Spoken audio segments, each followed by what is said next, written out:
Hey everybody, Paul Vaillancourt here, back with day 5 of the 30 Pitches in 30 Days project. Today's pitch is called Soul of the Machine, and it is a sci-fi story with sort of shades of romance and shades of horror in it, but basically a sci-fi story. Here's how it goes. Our lead character is Donna. She is a scientist and she works in AI. Already you know this is going to be bad news.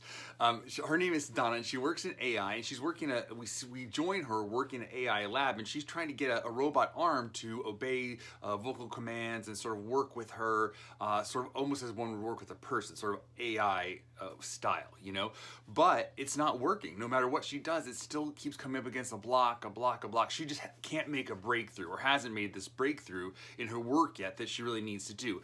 As the story progresses, we see her take a break from the lab and go to the break room where she encounters Gary, another scientist. But he's like a handsome, sort of like swooshy haired scientist. All the young sort of lady scientists are really interested in him, but he's sort of hitting on Donna, and she's not interested because he's a little bit of a goofball, and she's not interested. And also, sort of in this encounter, we find out that her husband, her lab partner and husband, has passed away, and it's almost a year since he passed. Gary thinks she should move on, which she should, but definitely not with Gary.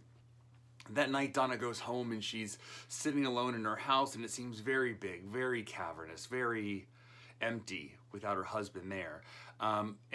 She calls her friend Gloria and says, "Look, I know we're supposed to, watch junk TV tonight together, but I really am not up for it, so I think I'm gonna pass." Her friend says, "Okay, I understand." And then there's a knock at the door. It's Gloria. She totally doesn't understand. She has promised to not let Donna go down this road, and she's a good friend, and she won't let her go down this road. She's brought Chinese food and a couple of bottles of wine, and they are going to have a nice girls' night together and be friends.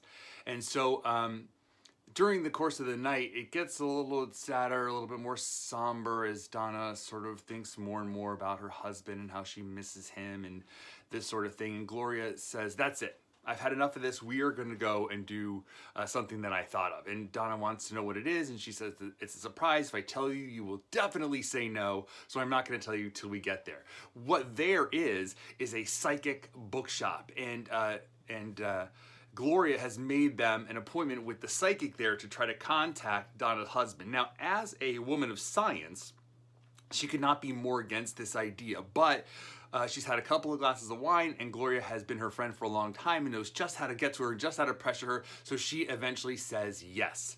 And they go inside grudgingly, and they meet Thomas, the psychic. He's a nice guy. He's as they meet him, he's escorting an older woman out. They've just talked to her husband, and now he turns his attention to these ladies here. And already Donna doesn't like him. She doesn't like the vibe he's giving off. She doesn't like anything about him, although he seems like a very nice guy to the rest of us, including Gloria, who really likes him.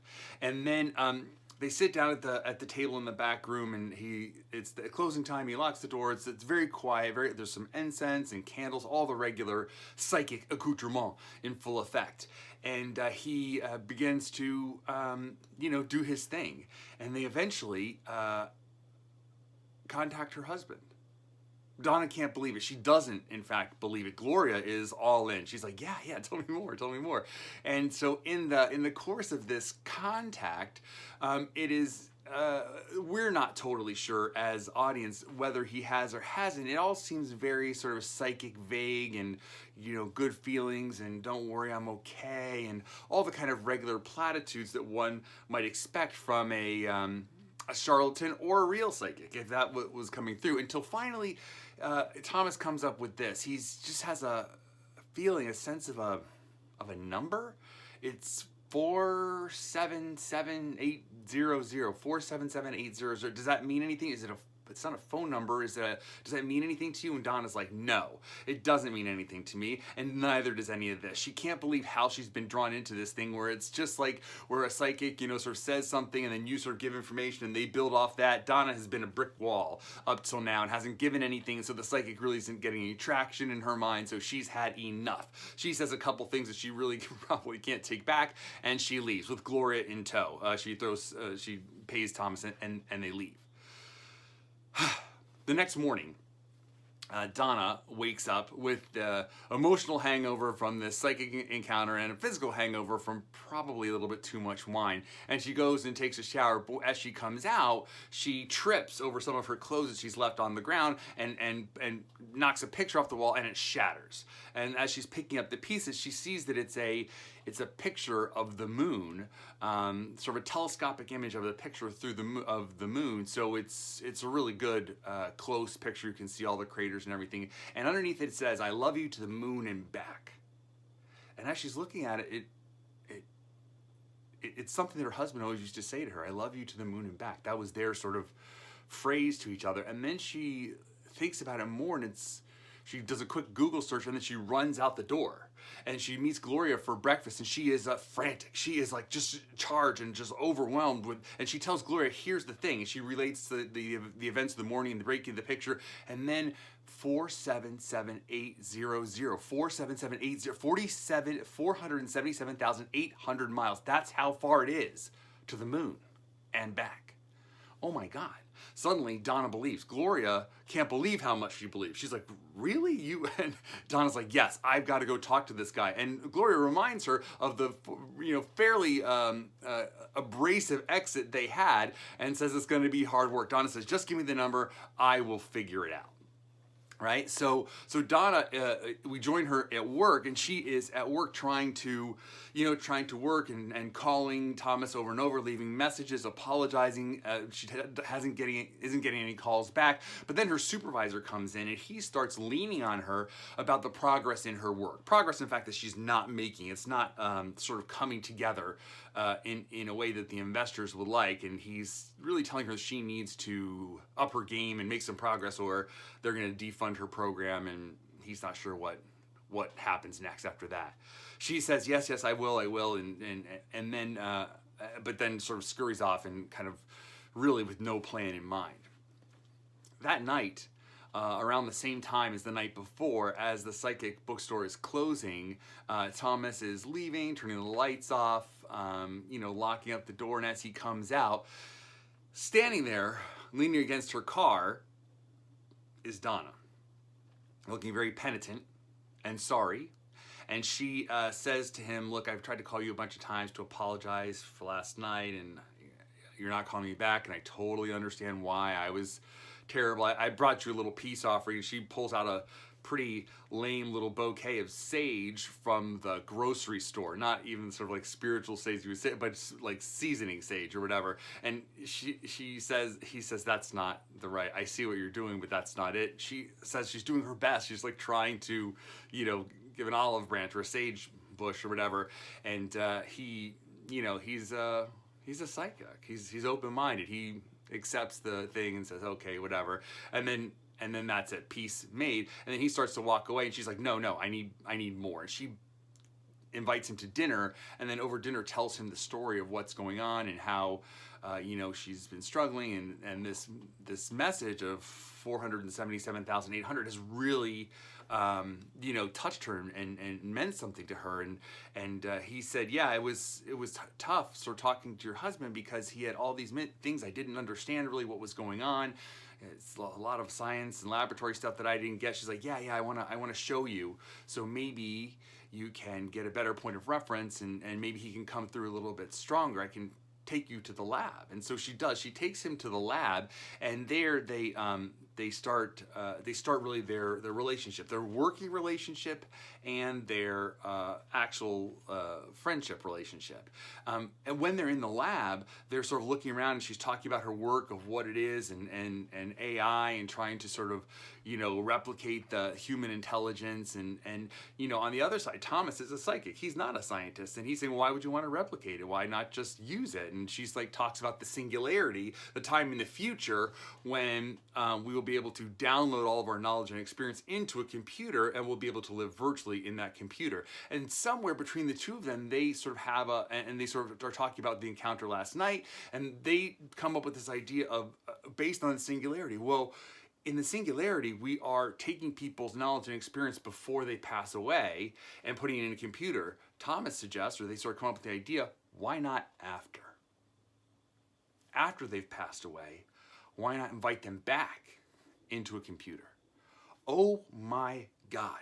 This totally blows Donna's mind. I can't believe that's a totally out of the box idea for the work that she's been doing, and totally flips the script on everything that we understand about science. But Thomas is clearly the real deal. He really is a psychic. He really knows what he's talking about. So maybe this is something to explore. So as a consultant, Thomas starts coming to work with her, and they start working on this idea together, different ways of how can we possibly get a spirit to interact with the machine, and so and so and so. And along the way, Donna is getting, Gary is sort of like leaning back a little bit because he sees that there's this guy coming in to work with her. Her supervisor keeps coming in and asking about Thomas, and he's a consultant, and are you making progress? And they seem to be making some sort of progress, or at least there's a lot of work going on. So finally, at the midpoint of the movie, Thomas and Donna have gotten close. They're working hard. They're in such proximity to each other. Their relationship goes to the next level, and they sleep together. Their goodwill and work thing has just turned into a friendship, has turned into a romance, and now they've consummated that romance. And after that, they're in the post-coital glow. Donna is making something to eat and cuts her finger, and a drop of blood comes out. And somewhere in there, in this idea of the drop of blood, Thomas and Donna talk about how blood is the life force of people, and then it suddenly occurs to her, oh my gosh, blood. That's the thing. We need some sort of bridge between something that has physical and spiritual sort of significance, that is something physical but also touches the spirit, blood. And so they gather up all their stuff, and in the middle of the night, they run back to the lab, and using some sort of technological device that allows like blood analysis, or to sort of feel the energy, the molecular makeup of blood. This is all science. And they use a drop of her blood as the bridging element between the spirit realm and the physical realm. Her blood is this bridging element between this physical robot body that her husband and she were working on for so long, and her husband's spirit that is always nearby. And they sort of work on it for a little bit, and they get it to work. It activates. It comes to life. It can't talk, but it can move. It can respond slowly at first, like a baby sort of learning how to use its new body. That's what the spirit's doing, is learning how to use this new body. And its learning curve is very rapid, and very quickly it can sort of respond, it can communicate, but in a very basic, in the same way that a psychic would communicate with a spirit, not in full sentences and full sort of like elaborate ideas, but in sort of a very basic spiritual, emotional sort of way. It can respond, and it can work with them, and that's amazing. And no sooner does all of this start happening, has really sort of come together into sharp focus, then boom, the doors push open, and the military comes in, takes all the technology, everything they've been working on, and classifies it. Takes away from Donna, and takes Donna and Thomas out of the lab. Well, we find out that the military is the investors behind the whole lab and all the project and everything that's been going on here with AI and etc. And they this is kind of something that they've really been looking forward to. And then we see that they have a squad of 20, sort of like the body that Donna's husband has inherited, this robot body. But these are military grade. They're tougher, they're stronger, they're faster, they're weaponized. They are these robot fighter bodies that they couldn't really sort of over, remote control or whatever. It wasn't really working. They needed some sort of AI to make this happen, and now they have it. Military scientists, using tapes and all the data logs and everything, are able to replicate this. And there's a general at the head of this whole project, and they use his blood as the bridging element between the spirit realm and the physical realm. And they draw in 20 spirits into these robot bodies. And at first, it seems great. They seem like they can obey basic military commands, and it's starting to come together, and very quickly these robots are up and functioning. But then they go berserk. The spirits that they've drawn in, what they haven't sort of accounted for is the degradation of emotion and cognizance of the spirit. Donna's husband has only been dead a year, and he still has a really strong connection to this life. And so he's stayed pretty sane, relatively speaking. But these other spirits that they've drawn in are ones that are hanging around. They're desperate to get back into the physical realm because they have some vengeance, something that they need to settle here in this world. Right away, one of the robots is furious about being drawn back into this world and kills the general and a couple of the other guards. And now the robots are free to roam. And we see them all over the city. One robot goes to a house, and we see, we sort of understand from what he's looking at and watching that his friend is now married to his ex or his former wife, and he is furious about this relationship, and he takes his revenge on this guy. And we see the other ones just sort of randomly, the spirits are so degraded that they're just taking out their anger and their vengeance around this city. Donna and Thomas get a call from the lab, from Donna's supervisor, that, oh my God, these robots have gone berserk. We need your help, and the facility's shut down, and we don't know what to do. Please help us. So Donna and Thomas go back, they break into the lab, they free her husband, his robot body, and they then are dodging police and military and psychotic robots trying to figure out what to do. In the final analysis, what they figure out is that Donna figures out that all the robots are connected to a vast neural network. No one robot could hold all the information that's necessary to operate it at such a high level. So they're all connected to a vast neural network, and the only way to shut them down is to stop that neural network. And the only way to do that is through another robot. So she realizes, and she tells us that she's got to sacrifice her husband, use her husband as like a bomb to basically fry this network and fry all these robots. She's no sooner gotten him back than she's going to lose him now. But her husband, in his own way, tells us yes. And now Donna, Thomas the psychic, and her robot husband make their way to the vast parking lot outside the scientific complex where she's been working, and they draw in, they bait and call to the other robots, and they sort of are operating at a very low animalistic emotional level. So when they get this call, they just turn and start moving in a straight line towards this call. That is Donna's husband. And when all the robots are there, around that same time, the police and the military show up, and they're trying to wrangle Donna and Thomas, and they're going to handle it their own way, but Donna won't have it, and they're so again, they're trying to dodge military and police and robots, and finally they get everyone, all the robots within enough close proximity, and Donna, boom, sets off the bomb. This big wave of energy like zips out from her husband in every direction, frying him and all the other robots. Boom, boom, boom, boom. And like dominoes, they just fall like trees being harvested, boosh, all at once. They just fall. Done. All of their eye lights that show us their life are flicker and go out. And finally, Donna runs to her husband. He's the one that had the strongest connection, the strongest reason for living and being there, and he's fading out. But she apologizes for everything, and Thomas is there, and with his final moments of life, he takes Donna's hand and puts it on Thomas's hand. He's given her the okay to move on with her life and on with her relationship with Thomas. He's blessed their relationship. And with that, his highlights go black, and he's done.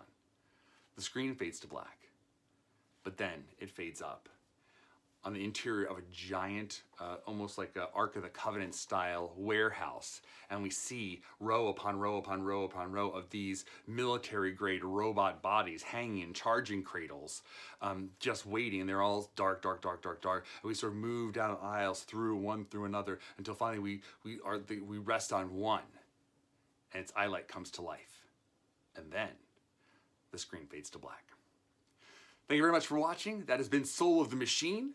Join me tomorrow for day 6 of the 30 Pitches in 30 Days project.